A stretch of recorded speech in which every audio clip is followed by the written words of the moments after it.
Hello, guys. Good morning, good afternoon, good evening, depending on where you are. How are you today?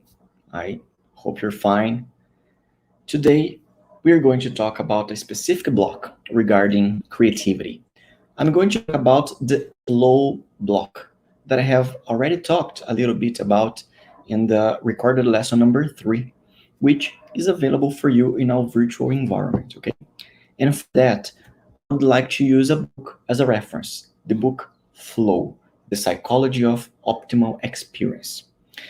This book summarizes for a general audience decades of research on the positive aspects of human experience: joy, creativity, the process of total involvement with life, and that the author calls flow.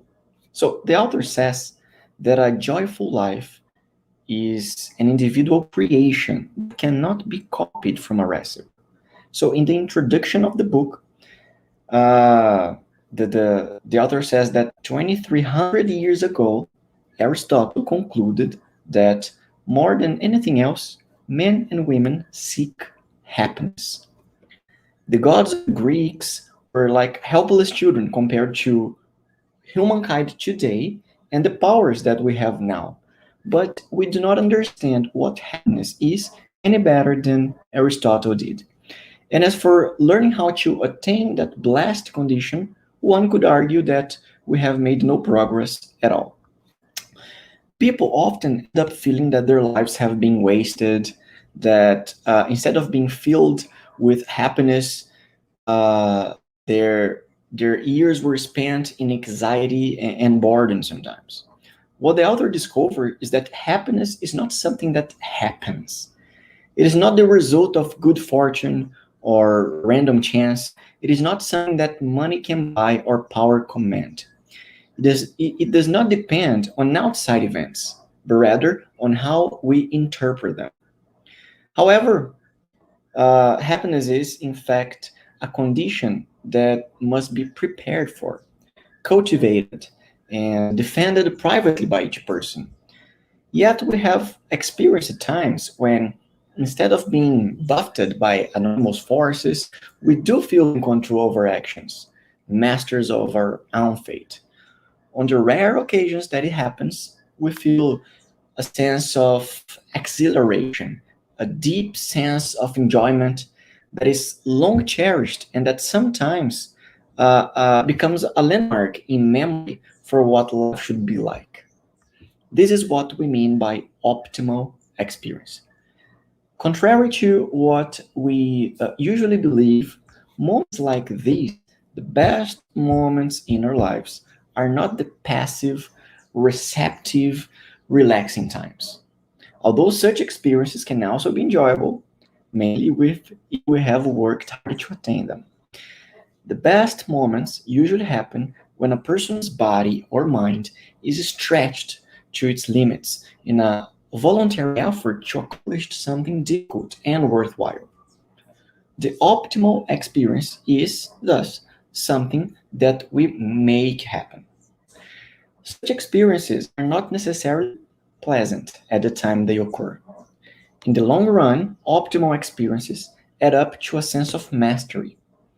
The author developed a theory of optimal experience based on the concept of flow, the state in which people are so involved in an activity that nothing else seems to matter. The experience itself is so enjoyable that people will do it even at great cost, just for the sake of doing it. Flow is being used to generate ideas and practices in clinical psychotherapy, the rehabilitation of juvenile delinquents, the organization of activities in old people's homes, the design of museum exhibits and occupational therapy with the handicapped. And then there is a chapter in the book that the author calls The Shields of Culture. And he says that when people start believing the progress is inevitable and life is easy, they make quickly they may quickly lose courage and determination in the face of the first signs of adversity. The roots of discontent are internal, and each person must untangle them personally with his or her own power. After each success, it becomes more unmistakable that money, power, status, and possessions do not by themselves necessarily add anything to the quality of life. While the humankind collectively has increased its material powers a thousandfold, it has not advanced very far in terms of improving the content of experience. And then the author talks about how to reclaim that experience. He says that power returns to the person when rewards are no longer relegated to outside forces. The great emperor Marcus Aurelius wrote once that if you are pained by external things, it is not they that disturb you, but your own judgment of them. And it is in your power to wipe out that judgment now. Okay. So the author brings the attention to the attention as a psychic energy, you know, because attention determines what will or will not appear in consciousness.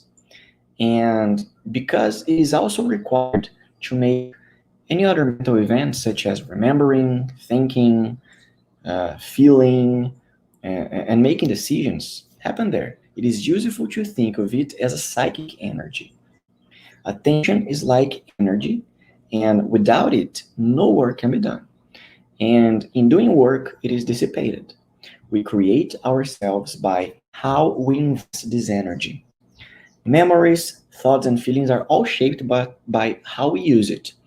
And it is an energy under our control to do with as we please.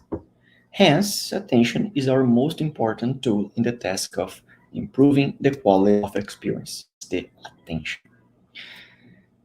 Later on in the book, the author talks about the enjoyment and the quality of life. He says that the waiting rooms of psychiatrists are filled with rich and successful patients who, in their 40s or 50s, suddenly wake up to the fact that a plush suburban home, expensive cars, and even an Ivy League education are not enough to bring peace of mind. To improve life, a person must improve the quality of experience. And we can experience pleasure without investment of psychic energy, whereas enjoyment happens only as a result of unusual investments of attention. It is for this reason that pleasure is so evanescent and that the self does not grow as a consequence of pleasurable experiences. Complexity requires investing psychic energy in goals that are new, that are relatively challenging, you know. And then the author talks about the elements of enjoyment. So, first, the experience usually occurs when we confront tasks we have a chance of completing. Second, we must be able to concentrate on what we are doing. Again, attention. Third and fourth, the concentration is usually possible because the task undertaken has clear goals and provides immediate feedback. And fifth, one person acts with a deep but effortlessly involvement that removes from awareness the worries and frustration of everyday life.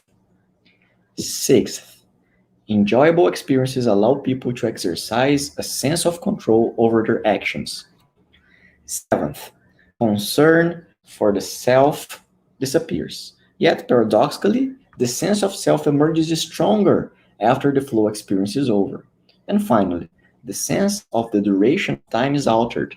Hours pass by in minutes, and minutes can stretch out to seem like hours.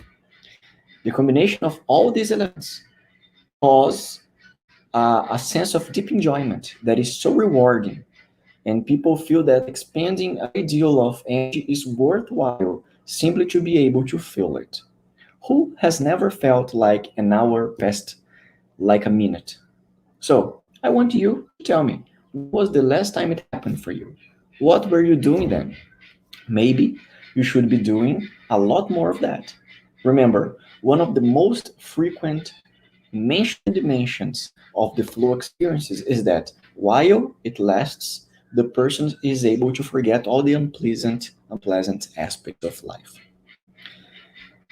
There's a Jefferson's saying, you know, he once said this: eternal vigilance is the price of liberty.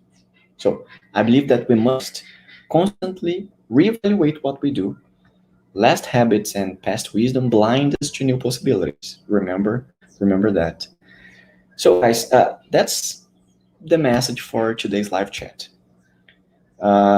It's about bringing attention to the experiences you're having.